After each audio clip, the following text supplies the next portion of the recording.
दरअसल देखा जाए तो इस समय भारत दुनिया की 5वीं सबसे बड़ी इकोनॉमी वाला देश है, लेकिन एक्सपर्ट का दावा है कि भारत साल 2026 में जापान को पीछे छोड़कर दुनिया की चौथी लार्जेस्ट इकोनॉमी वाला देश बन जाएगा। ऐसा इसलिए क्योंकि पिछले कुछ सालों से दुनिया की जो सबसे बड़ी अर्थव्यवस्था वाले देश है, जैसे कि अमेरिका हो गए, चीन हो गए या फिर जापान और जर्मनी ही क्यों ना हो, इन देशों की जो इकोनॉमी है इनमें से किसी की 1% या 2% की रफ्तार से आगे बढ़ रही है, तो कभी कभी इनकी जीडीपी की रफ्तार पॉइंट में या फिर माइनस में भी देखने को मिली है।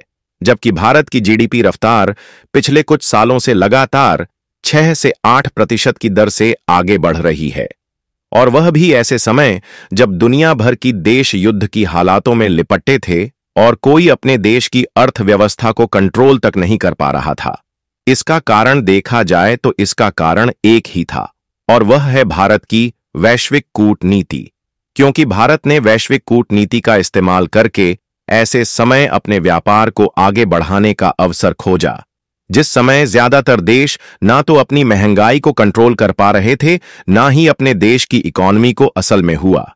यह कि जब रसिया और यूक्रेन के बीच साल 2022 में युद्ध शुरू हुआ, तो वहीं से कई देशों की इकोनॉमी लुढ़कने लगी, क्योंकि इसके बाद न जाने कितने देशों के बीच एक के बाद एक युद्ध शुरू होते गए, और न जाने कितने देश युद्ध में डायरेक्टली या फिर इनडायरेक्ट इन्वॉल्व होते गए। फिर चाहे इजराइल और ईरान हो या फिर आर्मेनिया और अजरबैजान ही क्यों ना हो, यह सभी आपस में ही युद्ध में भिड़ते चले गए। सबसे पहले तो भारत ने कच्चे तेल को रूस से सस्ते दामों में खरीदना शुरू किया, जिससे डीजल और पेट्रोल की कीमत इतने भी ज्यादा महंगे नहीं हो पाए जितने कि कुछ बाकी देशों में हो गए थे। इसके नतीजतन हमारे देश की महंगाई काफी हद तक कंट्रोल रही, जबकि बाकी देशों की महंगाई आसमान छू रही थी।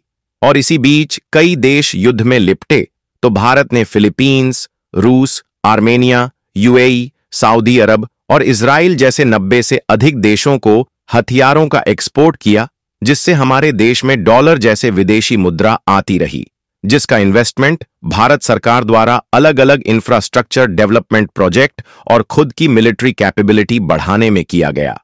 इसके अलावा तीसरा फायदा हमें बांग्लादेश से हुआ, क्योंकि बांग्लादेश में क्राइसिस आने की वजह से भारत की टेक्सटाइल इंडस्ट्री को फायदा हुआ, क्योंकि बांग्लादेश की ज्यादातर टेक्सटाइल इंडस्ट्री बंद हो गई, जिससे बड़े बड़े ब्रांड्स भारत में शिफ्ट हो गए और भारत के लिए नया अपॉर्चुनिटी के दरवाजा खुल गया।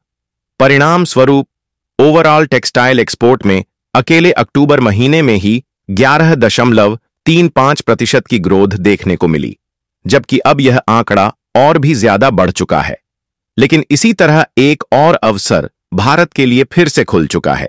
दरअसल दुनिया की सबसे बड़ी economy United state of America है और दूसरी सबसे बड़ी इकोनॉमी वाला देश चीन है। लेकिन हाल ही में जब अमेरिकी राष्ट्रपति ट्रंप ने चीन से अमेरिका में इंपोर्ट होने वाले सामानों पर भारी भरकम टैरिफ लगाया, तो दोनों देशों के बीच एक नई आर्थिक जंग शुरू हो चुकी है, क्योंकि इलेक्ट्रिक व्हीकल पर 110%, सोलर पैनल पर 60% और चीनी स्टील पर 35% तक टैक्स लग चुका है। इस तरह अमेरिका चीन को घुटनों पर लाना चाहता है और अपनी इंडस्ट्री को आसमान में ले जाना चाहता है, लेकिन चीन भी इतनी आसानी से झुकने वाला नहीं है।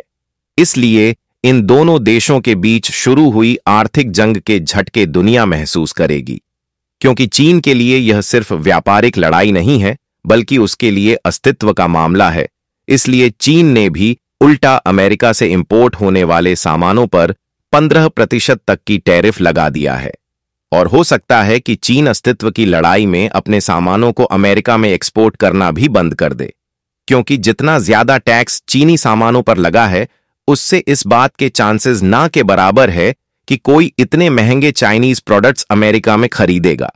लेकिन अमेरिका के द्वारा भारत पर टैरिफ नहीं लगाया गया है, इसलिए कहा जा रहा है कि अमेरिका में इंडियन प्रोडक्ट सस्ते होने से भारत न सिर्फ मैन्युफैक्चरिंग हब बन सकता है, बल्कि सप्लायर का पावर हाउस भी बन सकता है। भारत से अमेरिका को निर्यात किए जाने वाले इलेक्ट्रॉनिक सामानों में mobile phone, consumer electronics, electronic component, computer hardware और मेडिकल इलेक्ट्रॉनिक्स शामिल हैं। आपको बता दें कि आज अमेरिका और चीन के बीच ट्रेड वॉर थोड़ा बढ़ चुका है, लेकिन टैरिफ लगाने का माजरा साल 2017 में ही शुरू हुआ था।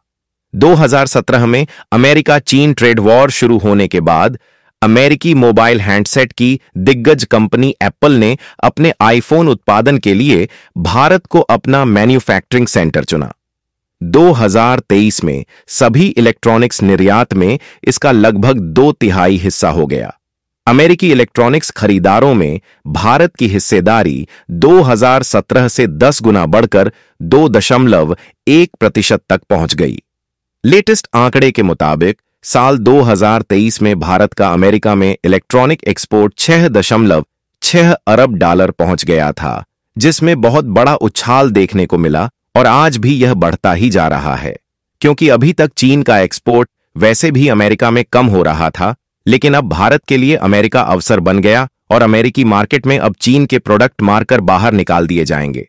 और जब चीन के ऊपर अमेरिका का ब्रह्मास्त्र गिर रहा है, तो जिन्होंने चीनी कंपनियों में इन्वेस्ट किया है वह अपना इन्वेस्टमेंट निकालकर भारतीय कंपनियों में इन्वेस्ट करने का विचार बना रहे हैं। ऐसे में भारतीय कंपनियों के लिए अमेरिकी मार्केट में दबदबा बनाने का इससे बड़ा मौका और कभी देखने को नहीं मिलेगा। देखना यह होगा कि क्या भारतीय कंपनियां अमेरिकी मार्केट का फायदा इस बार उठा पाएंगी या नहीं। फिलहाल आपको क्या लगता है कि यह भारतीय कंपनियों के लिए संभव हो सकता है या नहीं? अपनी राय कमेंट में जरूर बताएं।